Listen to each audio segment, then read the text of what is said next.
kami Tuhan. Engkaulah pemilik hidup kami. Ajar kami untuk mengasihi Engkau lebih lagi Tuhan. Kami tenang, kami kuat, kami aman hanya di dalam-Mu. Terima kasih Bapa.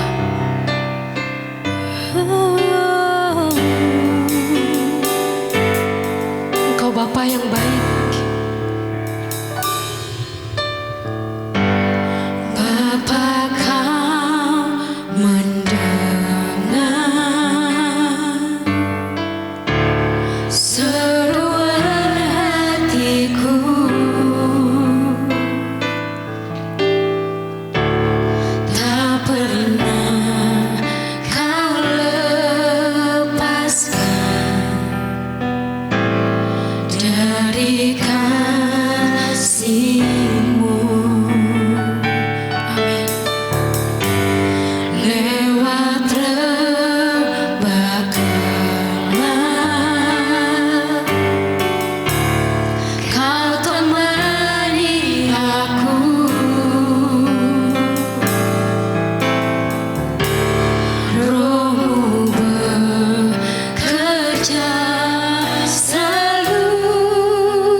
Melewati badai dalam hidup kami, kami mau tetap bersama-Mu Yesus.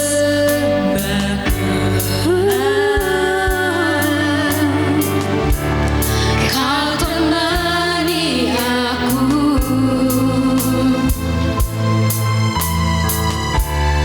Roh-Mu bekerja selalu untuk kebaikanku.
Bapa, kami mengucap syukur untuk waktu yang Kau berikan kepada kami, sehingga pagi ini kami bisa mempersembahkan pujian, penyembahan kami dari tempat ini.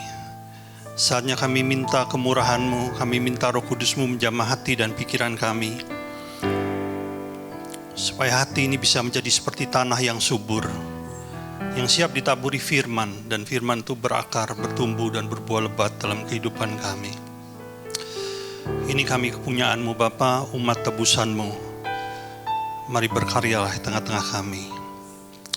Di dalam nama Yesus. Sama-sama kita katakan, amin. Shalom, silakan duduk saudara. Haleluya. Selamat datang di bulan terakhir tahun 2025. Kita memasuki bulan Natal. Nah, sebelum kita mendengarkan firman, ada beberapa pengumuman sehubungan dengan ibadah Natal. Ibadah Natal di tempat ini akan diadakan tanggal 25 Desember pada hari Kamis ya. Jadi biasanya kan tahun-tahun kemarin kita adakan bersamaan dengan ibadah Minggu, cuman untuk tahun ini kita adakan pada hari Kamis tepat tanggal 25 Desember jam 8.30 ya, sama seperti jam ibadah hari Minggu. Nah, pada ibadah Natal ini ada beberapa penampilan. Jadi sangat menarik saudara. Ada film yang dibuat oleh Komsel Dewasa Muda yang sudah dipersiapkan berbulan-bulan. Nah, pasti bagus itu. Jadi saudara pasti puas ya, diberkati melihatnya. Juga ada penampilan paduan suara dari wanita GBI Hope yang cantik-cantik. Anda nggak percaya ya rupanya. Ketawanya kok enggak enak gitu. Lalu ada juga persembahan pujian dari Verina ya. Verina. Saya nggak akan menyanyi saudara. Saya khawatir saudara enggak bisa dengar suara saya. Nah untuk itu juga akan disediakan makanan untuk kita bisa makan bersama ya, kita fellowship bersama. Nah bagi saudara yang ingin berbagi berkat, ingin membawa makanan juga boleh berkoordinasi dengan istri saya. Jadi supaya makanannya tidak tumpang tindih, jumlahnya juga bisa disesuaikan. Silakan menghubungi istri saya, saudara ya. Juga supaya rapi dan teratur, maka bagi saudara yang ingin hadir, harap mengisi absensi di daftar kehadiran ibadah yang nanti hari ini akan ditampilkan di grup WA gereja. Ya. Haleluya, 25 Desember nih, nggak terasa kita sudah ada di penghujung tahun ya. Nah, tolong tampilkan foto dari Ellen DeGeneres. Ada dari saudara yang tahu siapa wanita ini? Ini orang yang sangat terkenal di Amerika, hampir semua orang Amerika mengenal dia. Namanya Ellen DeGeneres. Memang seorang entertain yang ternama.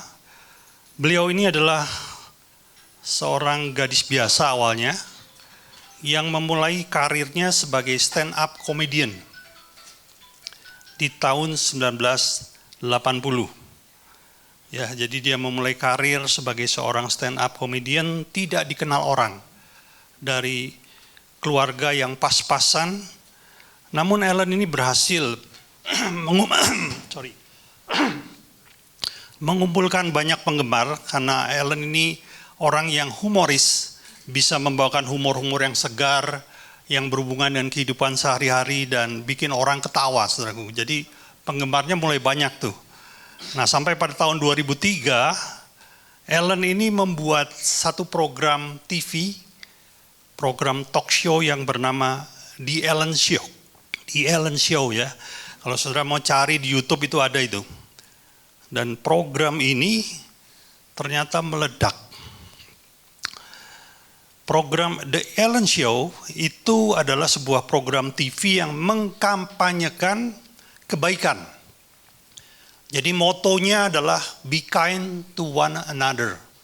Berbuat baiklah kepada semua orang. Ya bagus sekali ini ya. Melalui program ini Ellen mengangkat kehidupan dari orang-orang yang perlu ditolong, dan mengajak semua orang untuk berbuat baik.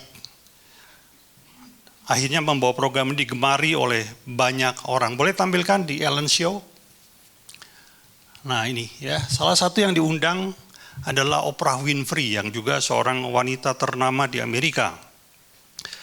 Bagi penggemarnya, Ellen adalah sosok yang baik hati, suka menolong, dan peduli kepada orang-orang yang membutuhkan. Hal ini membuat program talk show-nya sukses besar, bahkan membuat atau memberikan Ellen penghasilan sampai puluhan juta dolar, saudaraku. Jadi dari program yang dibuatnya ini, Ellen menjadi salah satu miliarder di Amerika, orang yang kaya. Ya. Talk show ini meledak, diminati jutaan orang di Amerika. Banyak nama-nama orang terkenal yang diundang di program ini, salah satunya adalah mantan Presiden Barack Obama juga sempat datang di program ini. Bahkan beberapa survei mengatakan bahwa di Ellen Show, pada puncak suksesnya, ketenarannya mengungguli program talk show Oprah Winfrey. Ya. Padahal Oprah Winfrey itu terkenal karena dianggap membawa pengaruh baik.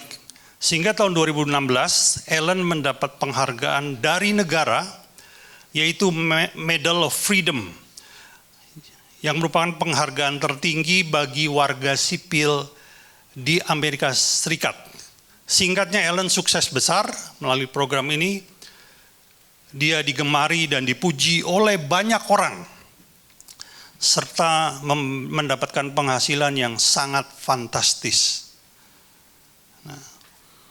Namun beberapa tahun kemudian terkuaklah sesuatu yang mengagetkan. Pada tahun 2019, beberapa krunya, beberapa karyawan program talk show-nya, sejumlah 36 orang memberikan pernyataan publik bahwa Ellen yang tampil di TV dengan Ellen yang sesungguhnya adalah dua pribadi yang berbeda. Ellen yang baik hati di televisi, Ellen yang murah hati, Ellen yang peduli kepada banyak orang, itu berbeda dengan Ellen dalam kehidupan sehari-hari. Pernyataan publik yang diangkat oleh para karyawannya adalah bahwa Ellen adalah pribadi yang rasis, terutama kepada karyawan kulit hitam, tidak bisa mentoleransi kesalahan sekecil apapun. Dia bisa sangat marah dan pada saat yang sama langsung memecat yang bersangkutan tanpa alasan, bersikap intimidatif bila orang yang ada di bawahnya tidak bisa diatur, maka dia akan menekan orang tersebut, sangat mudah tersinggung, mendedam, dan toksik. Jadi ini Ellen yang sesungguhnya. Nah, ketika berita ini tercuat, diketahui oleh banyak orang, akhirnya banyak penggemar dari The Ellen Show ini mulai meninggalkan Ellen. Sehingga pada akhirnya tahun 2022, The Ellen Show yang menjadi salah satu program paling ternama di Amerika tutup dan tidak dilanjutkan kembali. Karena sudah ditinggalkan oleh para penggemarnya. Ellen sendiri menghilang dari dunia entertain dan hari ini menurut kabar dia sudah meninggalkan Amerika, pindah ke Inggris. Saudara, ada seorang hamba Tuhan yang berkata berkaitan dengan kehidupan Ellen. Dan dia mengatakan sebuah statement yang menarik. Dia bilang gini, jujur dengan semua kekurangan yang ada adalah jauh lebih berharga daripada kesempurnaan yang palsu. Ya. Dan saya setuju sekali dengan statement ini. Nah, hari ini saya mau menyampaikan kepada kita semua tentang sebuah kerinduan hati Tuhan dari kehidupan Anda dan saya, yaitu tentang hati yang tulus. Coba katakan 1, 2, 3. Hati yang puji Tuhan. Nah, kita mau melihat kepada satu doa yang dipanjatkan oleh Daud. Itu tercatat di Mazmur 25 ayat 21. Mari kita lihat bersama. Bunyinya demikian. Ketulusan dan kejujuran kiranya mengawal aku, sebab aku menanti-nantikan Engkau. Daud meminta kepada Tuhan agar ketulusan dan kejujuran selalu ada di dalam hidupnya. Pernah Anda berdoa seperti ini? Haleluya ya. Saudara, kalau saya renungkan banyak sekali orang Kristen berdoa untuk Tuhan memenuhi kebutuhannya, dan itu tidak salah. Tuhan kasih kerjaan buat suami saya, buat anak saya, buat usahanya jadi sukses, lindungi kami dalam perjalanan, itu baik-baik saja saudaraku. Tapi pernahkah saudara meminta sesuatu yang diinginkan Tuhan terjadi dalam hidup kita? Nah ini perlu kita renungkan ya. Daud mengenal Tuhan dengan intim sehingga Daud tahu apa yang dirindukan Tuhan dari hidupnya, yaitu adanya hati yang tulus, saudaraku.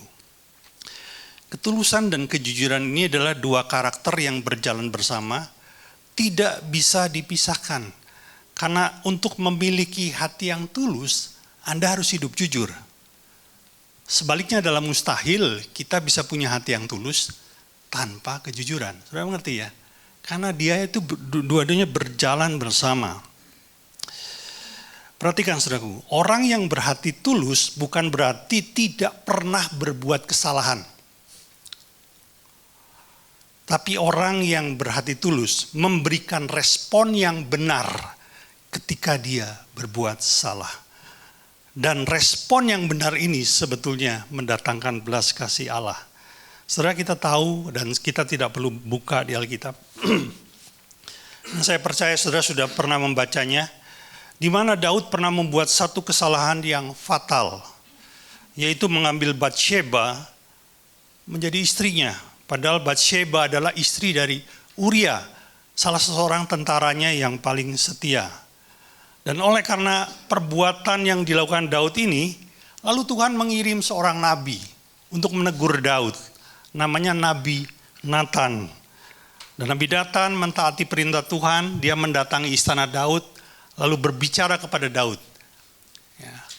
Dan ada hal yang unik yang dilakukan oleh Nabi Nathan, yaitu dia menegur Daud dengan sebuah cerita. Saudara, boleh Anda pertimbangkan, kalau engkau mau menegur anakmu atau menegur seseorang, tidak secara langsung tapi pakai sebuah cerita. Kadang-kadang itu lebih mengena, saudaraku. Ya, kalau kita tegur langsung orang itu kadang-kadang sakit hati. Tapi dengan cerita dia bisa menerima, mengolahnya, dan mempertimbangkannya dengan baik. Nah inilah cerita yang diceritakan oleh Nathan kepada Daud. Dia bilang begini, di dalam sebuah kota ada dua orang yang bertetangga. Yang satu kaya, yang satu miskin. Si kaya punya banyak domba, punya ribuan domba. Tapi si miskin hanya punya seekor domba betina kecil, masih kecil. Tapi si miskin ini begitu sayang dengan dombanya, sehingga yang dia buat adalah dia memelihara dombanya dengan baik, menyuapinya dari tangannya sendiri, membersihkannya, bahkan tidur bersama dombanya. Nah, satu kali si kaya kedatangan seorang tamu. Adalah kebudayaan pada zaman itu. Kalau ada tamu datang dari luar kota, maka tuan rumah akan mempersiapkan jamuan makan. Dan salah satunya adalah ternak yang disembelih, dihidangkan untuk tamunya. Itu adalah sebuah kebiasaan. Tapi apa yang dibuat oleh si kaya ini? Dia tidak mengambil domba miliknya sendiri, tapi dia merebut domba dari si miskin itu yang cuma satu-satunya. Dia ambilnya, domba itu dibunuhnya si miskin, lalu dihidangkannya domba itu kepada tamunya. Waktu Nathan cerita begitu, Daud seketika itu juga langsung kasih respon. Dia bilang begini, si kaya itu harus dihukum mati katanya. Dan Nathan segera berkata, engkaulah orang kaya itu. Waktu Nathan bilang begitu, seketika itu Daud sadar. Tapi di titik ini, Daud mengeluarkan satu respon. Daud yang berdoa kepada Allah, Tuhan kiranya ketulusan dan kejujuran mengawal aku, ada dalam hidupku selalu. Dan dari hati yang tulus keluar satu respon yang luar biasa. Coba kita lihat ya, apa respon Daud? 2 Samuel 12 ayat 13. Lalu berkatalah Daud kepada Nathan, aku sudah berdosa kepada Tuhan. Perhatikan saudaraku, hati yang tulus melahirkan pengakuan jujur tanpa alasan pembenaran diri. Itulah respon yang muncul dari hati yang tulus ketika orang itu jatuh atau telanjur melakukan kesalahan. Saudara tahu apa yang terjadi dengan Ellen DeGeneres ketika tercuat, semua orang tahu bahwa sesungguhnya Ellen adalah pribadi yang toksik, yang intimidatif, yang rasis.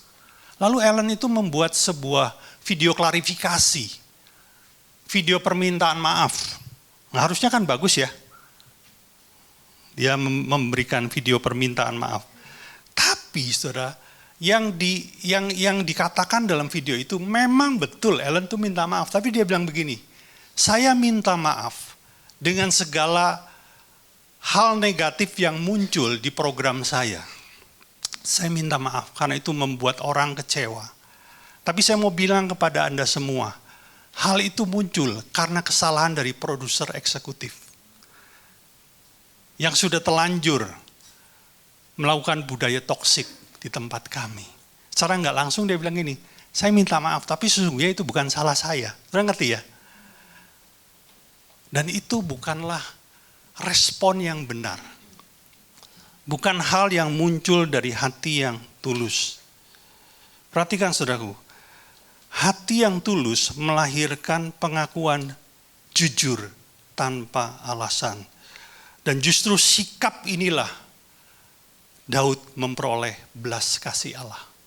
Memperoleh pengampunan. Memang Daud harus melalui hukuman, tapi setelah itu Tuhan memulihkan kehidupan Daud. Coba kita katakan sama-sama. Hati yang tulus mendatangkan belas kasih Tuhan. 1, 2, 3.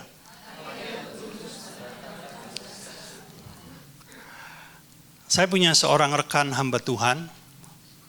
Cuman beliau sudah meninggal tahun 2022 kemarin karena COVID. Beliau adalah orang yang tinggal di Jakarta, lalu pada satu kesempatan diutus untuk menjadi gembala dari sebuah gereja cabang yang ada di Singapura, saudaraku. Jadi sebuah gereja besar di Jakarta membuka cabang di Singapura. Lalu diutuslah rekan saya ini untuk menggembalakan di Singapura. Dan ketika dia menggembalakan beberapa tahun, gereja yang digembalakannya itu bertumbuh. Jumlahnya semakin banyak dan kapasitasnya juga semakin besar. Namun satu ketika, gereja pusat yang ada di Jakarta itu mengutus stafnya untuk melakukan audit keuangan gereja yang ada di Singapura. Pemeriksaan keuangan. Lalu setelah diadakan audit keuangan, didapati bahwa ada penyalahgunaan uang gereja untuk kepentingan pribadi. Bukti-buktinya lengkap. Dan akhirnya ketika ditanya, si sang gembala itu mengakui, ya, saya sudah salah. Saya melakukan hal itu. Dan karena semuanya sudah jelas, lalu gereja pusat membuat sebuah keputusan bahwa orang ini harus dicopot jabatannya dari gembala gereja, harus digantikan oleh orang lain yang lebih layak karena sudah dianggap tidak layak, tidak jujur masalah uang, ya, dan diminta kembali ke Indonesia. Pada hari terakhir, yaitu hari Minggu, di mana dia masih bisa ikut kebaktian, dia minta izin kepada gereja pusat, izinkan saya pamitan sama jemaat yang sudah sekian tahun saya gembalakan. Saudara, nggak ada satu jemaat pun tahu kalau si gembalanya ini secara kasar lah katakan melakukan korupsi, itu nggak ada yang tahu, saudaraku. Dan gereja pusat itu juga nggak mau mempermalukan dia. Jadi tidak mau mengumumkan, yang diumumkan hanyalah beliau ini diganti dengan orang baru. Digantikan oleh gembala yang baru. Akhirnya dia dikasih izin untuk berpamitan. Jadi ketika ibadah sudah selesai, di ujung acara dia tampil ke atas dan berkata seperti ini. Ini yang menarik, saudaraku. Dia bilang begini, ini adalah kesempatan terakhir saya bersama-sama dengan saudara. Pada kesempatan ini saya ingin meminta maaf kepada semua jemaat gereja karena saya telah melakukan kesalahan. Jemaatnya kaget, kesalahan apa itu? Dan dia bilang, saya telah menyalahgunakan uang gereja untuk kepentingan pribadi. Oleh karena itu saya tidak lagi layak menjadi gembala saudara. Saya minta maaf tanpa alasan apapun. Dia cuma mengakui, minta maaf, dan setelah itu dia pulang ke Indonesia. Saudara, banyak orang kaget ketika mendengar pengakuan ini karena ini di hadapan ribuan orang, dan tentunya banyak orang kecewa terhadap si gembala ini. Namun perhatikan saudara, apa yang terjadi setelah dia tiba di Indonesia? Dia tidak bisa melayani, tapi dia tetap setia kepada Tuhan. Nah, ini yang menarik saudaraku. Ternyata pengakuan jujur dari si gembala ini justru membuat banyak orang memaafkan beliau. Justru membuat banyak orang menghormati beliau. Karena dia mau mengakui di hadapan umum tanpa alasan apapun. Dan secara singkat saya mau sampaikan, Tuhan pulihkan hidupnya. Memang dia tidak kembali ke Singapura, tidak kembali lagi jadi gembala, tapi Tuhan memberikan pelayanan-pelayanan yang lain. Dan orang itu akhirnya dipakai Tuhan secara luar biasa. Tahun 2022 ketika dia meninggal, kena COVID, dia meninggal dalam kondisi setia dan berbuah lebat bagi Tuhan. Perhatikan, ini adalah respon hati yang tulus dan respon yang benar mendatangkan belas kasih Tuhan. Sudah mengerti sampai di sini? Oleh karena itu, mari kita tangkap bersama, saudaraku. Adalah sebuah kerinduan Tuhan bahwa Anda dan saya, Tuhan inginkan punya hati yang tulus. Dan tanda hati yang tulus, dia melahirkan pengakuan yang jujur tanpa alasan. Yang kedua, mari kita lihat Matius 6 ayat 3 dan 4. Kalau bisa saya akan memberikan 3 poin, tapi kalau waktu tidak mencukupi, saya berikan 2 poin saja ya. Yesus berkata demikian, ini dikatakan kepada murid-muridnya. Tetapi kalian, kalau kalian memberi sedekah, kalau kalian menolong orang, kalau kalian berbuat baik, ya, Anda boleh tafsirkan apa saja. Yesus bilang begini, berikanlah dengan diam-diam sehingga tidak ada yang tahu. Saudara, kalau memberi kepada seorang, ya, seseorang, entah dalam bentuk uang, barang atau makanan, kepinginnya diketahui apa enggak diketahui. Ya. Tapi Yesus bilang, berikan diam-diam. Jangan ada yang tahu. Kenapa? Nah, ini alasannya. Ayat 4, biarlah perbuatan itu tidak diketahui oleh siapapun kecuali Bapamu yang di surga. Ia melihat perbuatanmu yang tersembunyi itu dan akan memberi upah kepadamu. Dalam hal ini sebetulnya Yesus sedang mengajar murid-muridnya untuk memiliki hati yang tulus melalui sikap ketika memberi. Berikanlah dengan diam-diam, tidak dilihat oleh orang lain. Karena ketika orang tidak melihat pemberianmu, maka apa yang terjadi? Pujian tidak akan datang kepadamu. Betul apa betul? Kalau nggak ada yang tahu, maka nggak ada orang yang memujimu. Ellen DeGeneres melakukan kebaikan di hadapan jutaan orang. Akibatnya apa? Dia dipuji-puji oleh banyak orang di Amerika. Kalau mau saya bikin sederhana, sebetulnya yang Yesus mau ajarkan ini begini. Berilah bukan untuk dipuji dan bukan untuk dibalas.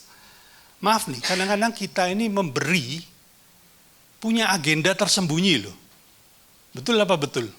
Modus, saudara. Ya. Tapi saya mau bilang begini. Ketika pemberianmu tidak dilihat orang, justru Tuhan melihat pemberianmu.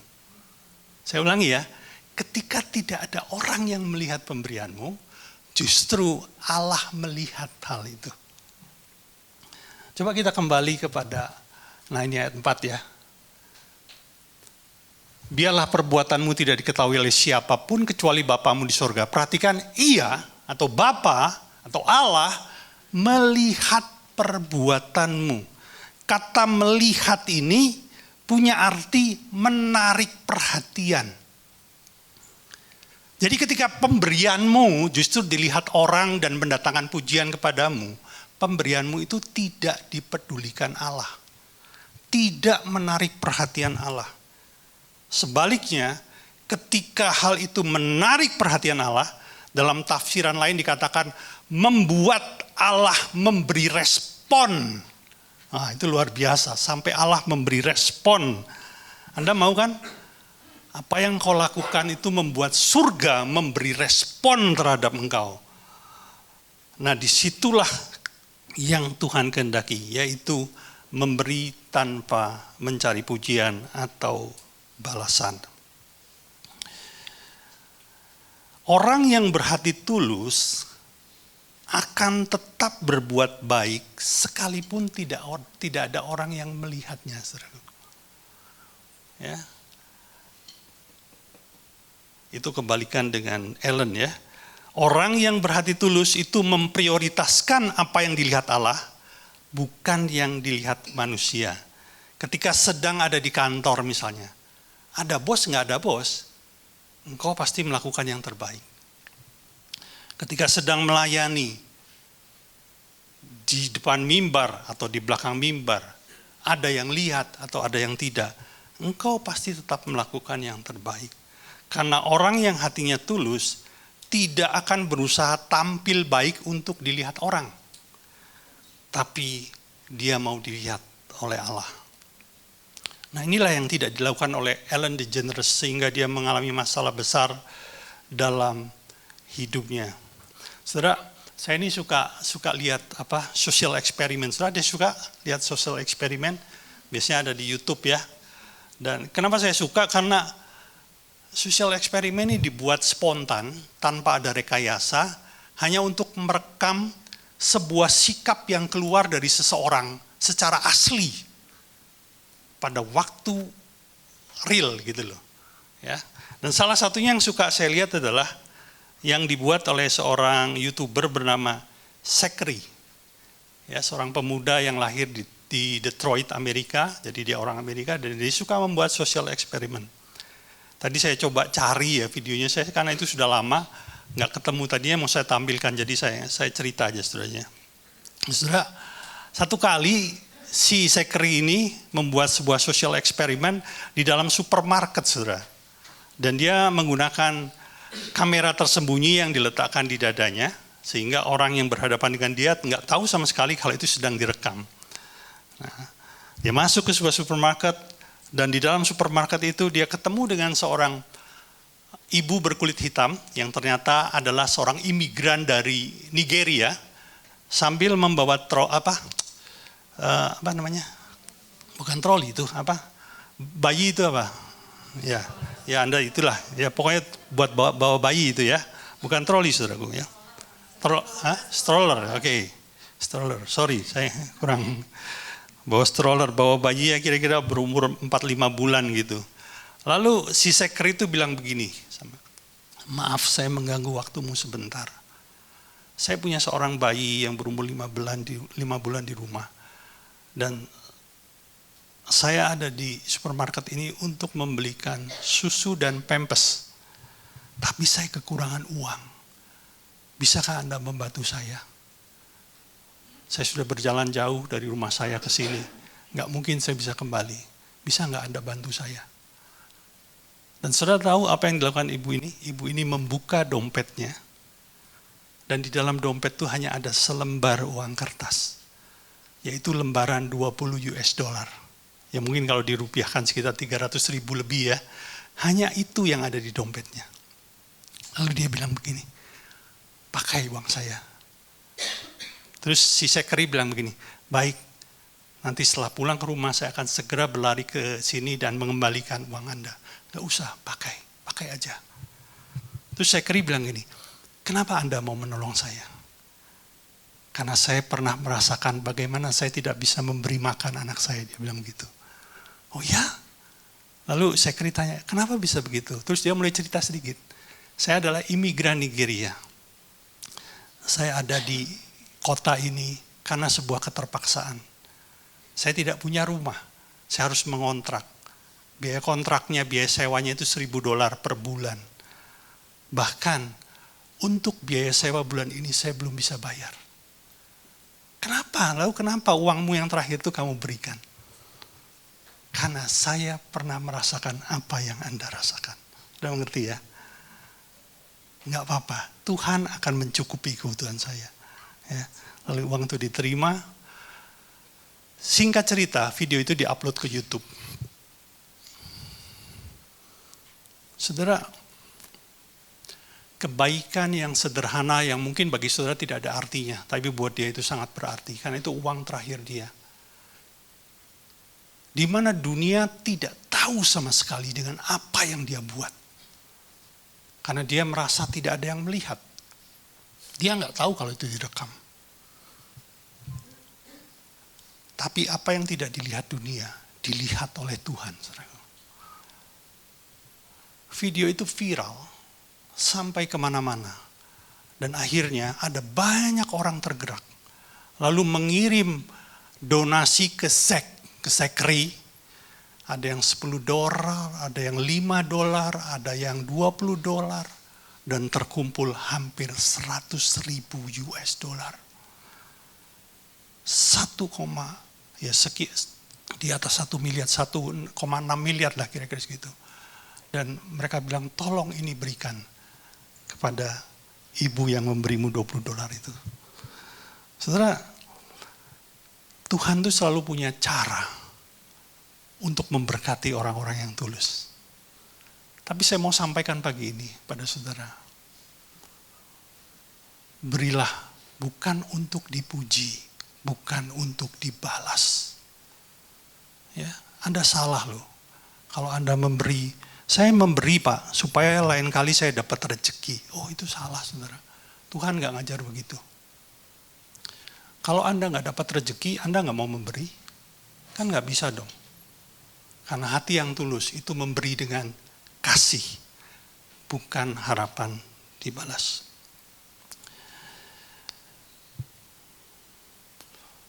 Dan ini adalah yang dirindukan Tuhan ada dalam hidup Anda dan saya. Kita punya hati yang tulus. Amin.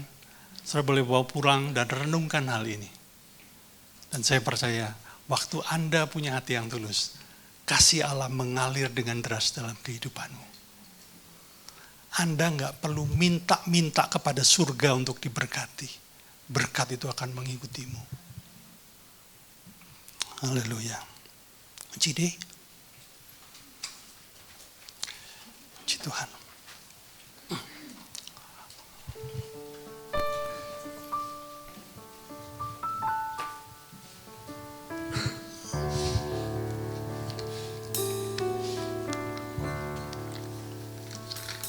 Kau selalu punya cara untuk menolongku.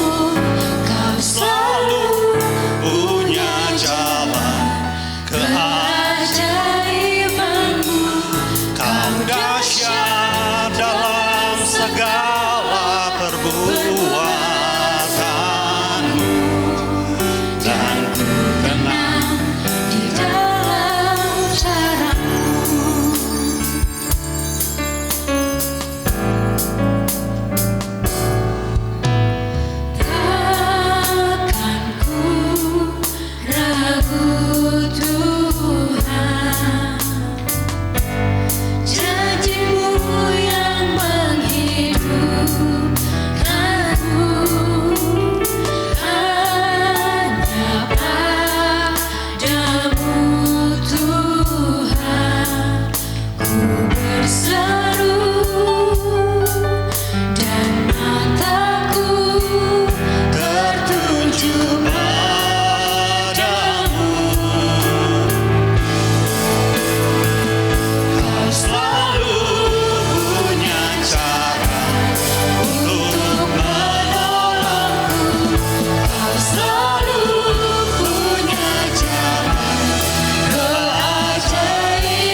kami bersyukur buat firman yang boleh kami dengar hari ini.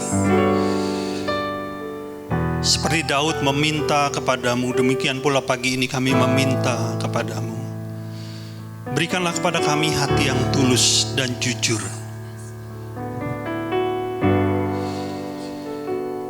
supaya kami hidup sesuai dengan yang Kau kehendaki. Hidup di atas jalan-jalan-Mu. Hati yang murni, hati yang mengasihi, tanpa balasan. Terima kasih Bapa pagi ini. Terima kasih. Segala puji syukur hanya bagi-Mu. Amin.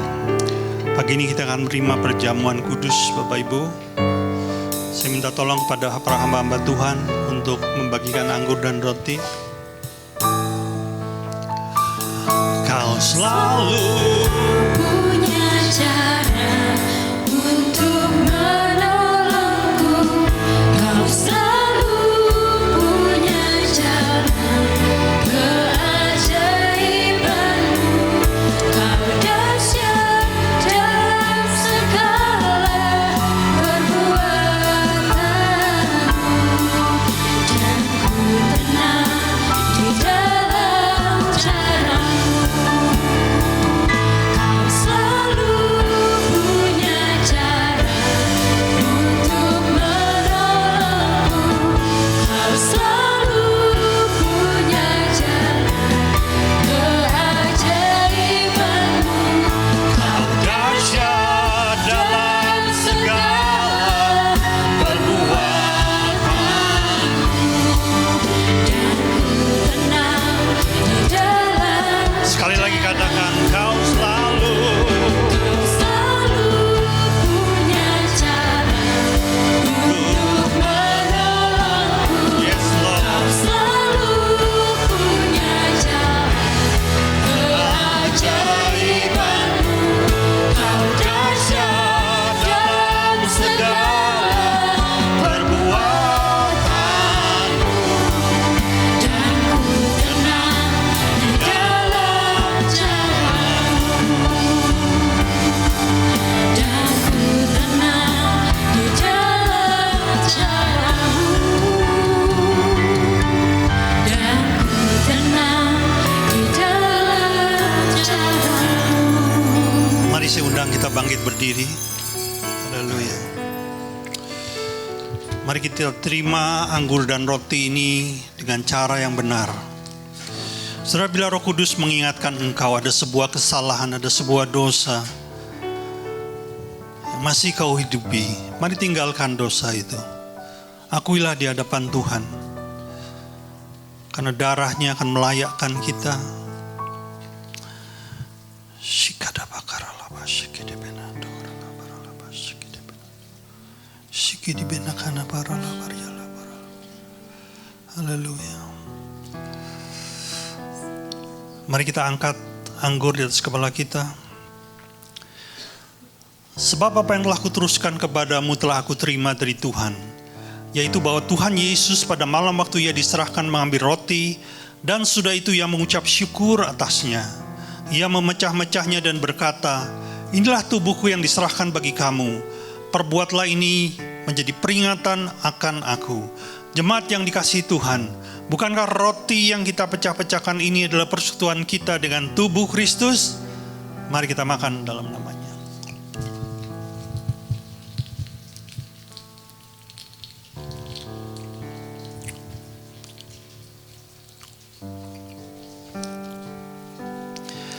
Mari kita angkat cawan di atas kepala kita. Demikian juga ia mengambil cawan sudah makan lalu berkata, cawan ini adalah cawan perjanjian baru yang dimeteraikan oleh darahku. Perbuatlah ini setiap kali engkau meminumnya menjadi peringatan akan aku. Jemaat yang dikasihi Tuhan, bukankah cawan pengucapan syukur yang atasnya kita ucapkan syukur adalah persekutuan kita dengan darah Kristus? Mari kita minum dalam namanya.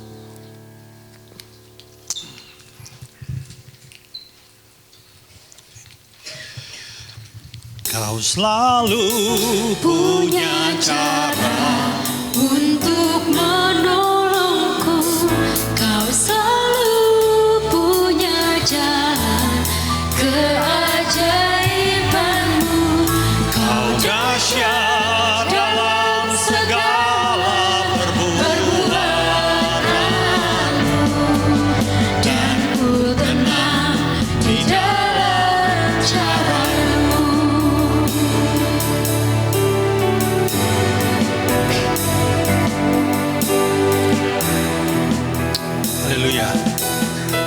mengucap syukur buat firman-Mu, buat perjamuan kudus.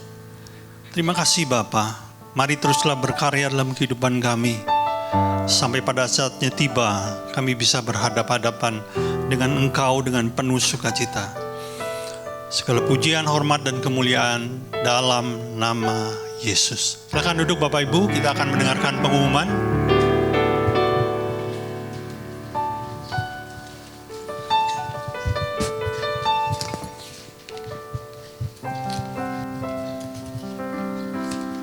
Shalom. Saya masuk dalam pengumuman. Bagi Bapak Ibu Saudara yang ingin memberikan persembahan dapat mengambil amplop yang ada di depan Bapak Ibu dan memasukkannya dalam kotak persembahan setelah ibadah ini selesai. Ibadah online dapat diakses nanti siang, jam 1 siang. Untuk linknya akan diinformasikan melalui grup WhatsApp gereja. Untuk membangun keintiman dengan Tuhan, gereja mengajak semua jemaat untuk menyembah Tuhan di rumah masing-masing setiap jam 8 malam. Saudara bisa mengajak seluruh anggota keluarga untuk terlibat dalam penyembahan. Doa malam diadakan setiap hari Rabu jam 7 malam. Bapak Ibu yang hadir dapat hadir 15 menit lebih awal. Komsel diadakan sesuai dengan jadwal yang dapat dilihat di layar. Itu aja untuk pengumuman. Saya undang Bapak Ibu jemaat untuk bangkit berdiri. Kita akan menutup ibadah dengan berdoa.